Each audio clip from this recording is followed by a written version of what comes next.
2024 में आईएएस बनना चाहते हो? तैयारी स्टार्ट कर दी है, लेकिन पहले ये तो बताओ कि आप यूपीएससी वर्दी हो भी कि नहीं। प्रिपरेशन सही डायरेक्शन में चल रही है कि नहीं चल रही है, ये कैसे पता लगेगा? भाई सबका तो चाचा मामा पापा आईएएस आईपीएस तो होते नहीं है। तो all India smash scholarship test for 2024 attempt करो। आपको अप टू 100% स्कॉलरशिप मिल सकती है हमारे मेंटरशिप प्रोग्राम में।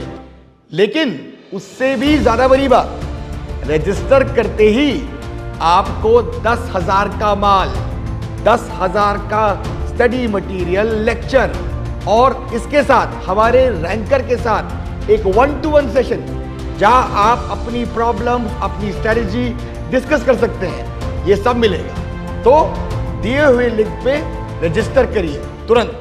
Good evening everyone, my name is Sahitya Pusapati and I have secured rank 24 in this year's civil services examination, and in this video I would like to share my strategy about prelims. So before going to anything, I would like to say a brief background about what I am or what I have done. So I come from pharmacy background. I have done B Pharmacy from Sri Vishnu College of Pharmacy, West Godavari district, Andhra Pradesh, and then I did my masters from Long Island University, New York City in USA, and then I worked as a junior scientist at Natrion in New Jersey, USA, and in 2015 I quit my job and then I came back to India, and since 2015 I have been preparing for civil services examination. I have totally given 6 attempts at civil services. I have written 4 mains, that means I have qualified prelims 4 times, and in the first 2 attempts I couldn't clear my prelims. I have appeared in interview 2 times, and this is the first time that I got my name in the merit list. So through this video I would like to talk about what worked for me in prelims. So the one thing that I would like to share with students is that oftentimes students tend to focus a lot on prelims because with the increasing difficulty or with the increasing toughness of prelims examination, students tend to over focus, and that is what I have done in my initial years, and I have paid the price for that because my mains preparation was not consolidated and I was excessively focused on prelims. But it is important to have your concepts very clear when it comes to prelims. It is not only about knowing the right answer, but it is also about eliminating the wrong options or about trying to figure out your way to the truth. So I think for this what really helps is you have to be thorough with your basics. That means you will have to read the books, and at the same time you have to develop your aptitude and your speed towards objective type questions. That means for that you will have to practice, and then you have to improve your elimination techniques, and that usually comes with the help of intuition. So most of you must have already come across different inputs or insights which say that most of the very extreme sentences are usually wrong. That is always, absolutely. So if there are some phrases in the sentences which use these, then usually such options are generally wrong. But coming to the books that I have followed for prelims especially, so for ancient, medieval and art and culture part, I followed a textbook called as Gazetteer on India. So it is published by the government of India itself. It's a very exhaustive book, but it's quite beautiful when it comes to the description of different art and cultural forms and architectural forms, and it also gives a good input or insight about the economic and political history of the country as well, especially for writers. That means for ancient India and writers, for example Malavika Agnimitram, or otherwise the plays that are written by Kalidasa, or otherwise the plays that are written by Bhavabhuti or by Bhasa. So it serves as a very good book for that.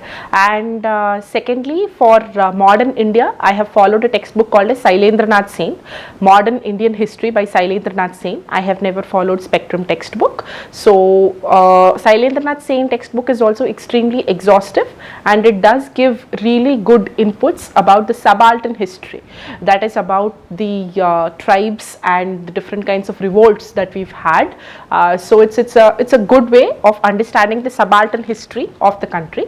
And next, coming to the part of geography, I have followed a textbook called as McKnight's, which is for world physical geography, or it is with very good pictures, it is with very good graphical diagrams. I have not followed GC Leong, but I must say that McKnight's is extremely exhaustive. 11th and 12th class geography books are enough, and I did follow Mrunal's website, that is Rajtanil Solanki madam's videos have been of really help to me, so I followed that. And in addition to that, for environment, I have followed a textbook called as Iraj Barucha, and for polity and for constitution and for the other aspects of prelims related thing, I followed our constitution by Subhash Kashyap. I did not follow Lakshmikant, although I did purchase the textbook. I did not go through many chapters of Lakshmikant. I followed our constitution by Subhash Kashyap.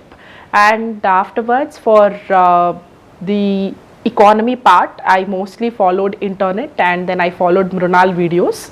Other than that, I did follow my class notes, that is the various institutes in which I have been a part of, the teachers who have taught me over a period of time. So I followed that class notes, and in addition to that, internet has been of good help, and especially macroeconomics textbook for some concepts, and otherwise the story of LPG and investment models and India's economic growth story through NCERT textbook, 10th class NCERT textbook.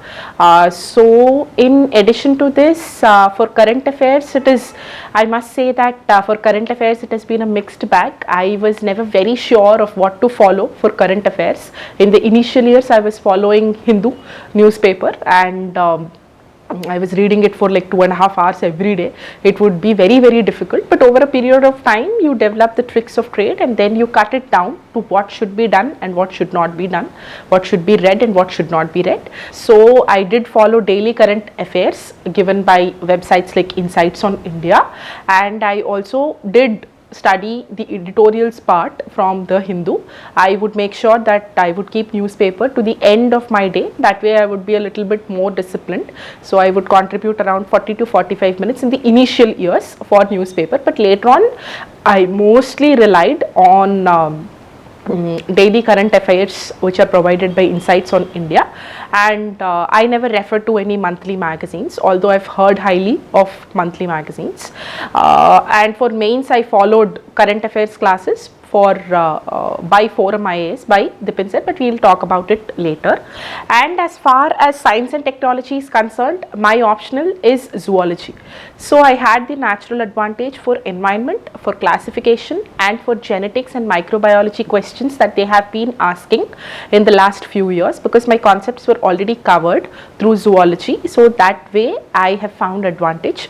But I would suggest that there are 2 books from National Institute of Open Schooling, 11th and 12th science and technology books, which are published by National Institute of Open Schooling. They will give you good understanding of all the technologies which are generally touched upon, including space, nuclear science or biotechnology, and some core concepts of physics and chemistry. I have never referred to NCERT textbooks, but whatever works for you, I think you can go with that.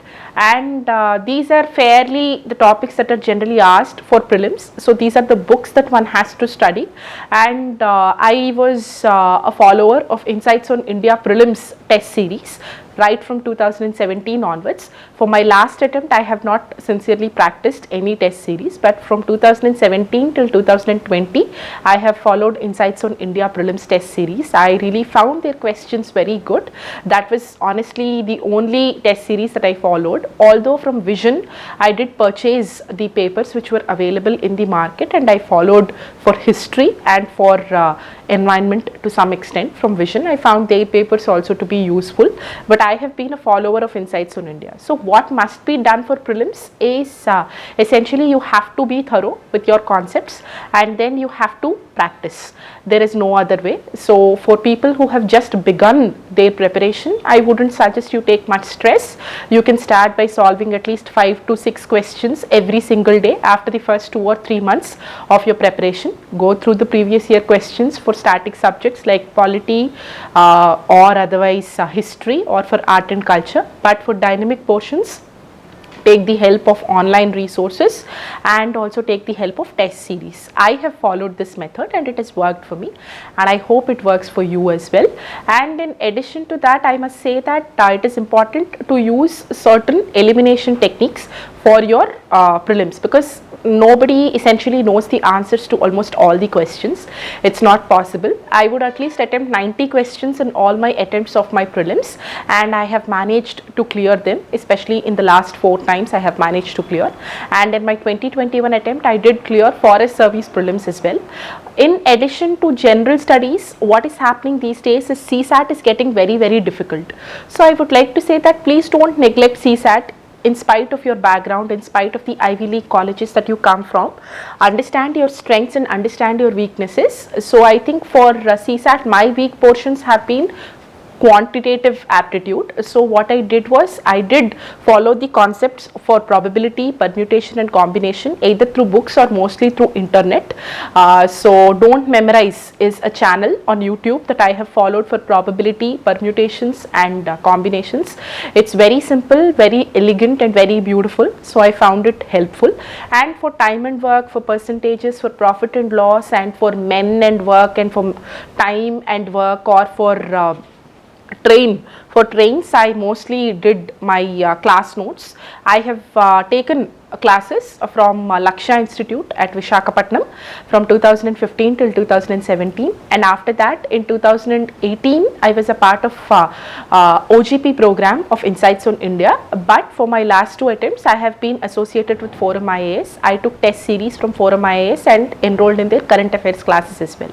So whatever I have gained from all the classes that I have attended in these institutes. So many of them have been really useful, and others I did it on my own. So for prelims, that's all I would like to say. That is, you have to practice and then at least try to solve 5 to 6 online questions every single day through daily quiz or through static quiz, which are provided by different institutes. And if possible, please take down at least 1 full length paper at the end of the week, so that it is a good revision or it is a good exercise. And even if you're not able to do it weekly once, make sure that you start your prelims practice at least 3 or 4 months before your actual exam, and kindly don't ignore or neglect your CSAT. So for that, practice your previous year questions and develop your intuition capability. And before going to prelims, you have to understand that it is a game of your mind. Please don't take it too much to your heart. There is nothing to get tensed about. It's an exam that if you qualify, you are going to write mains, or in general civil services exam is an exam, if you qualify, you are going to get a job. So as long as you're confident with your preparation, as long as you're confident with your abilities, there's nothing to be afraid of. Absolutely be brave and go and give your exam with full strength. And thank you for giving me this opportunity to talk about prelims.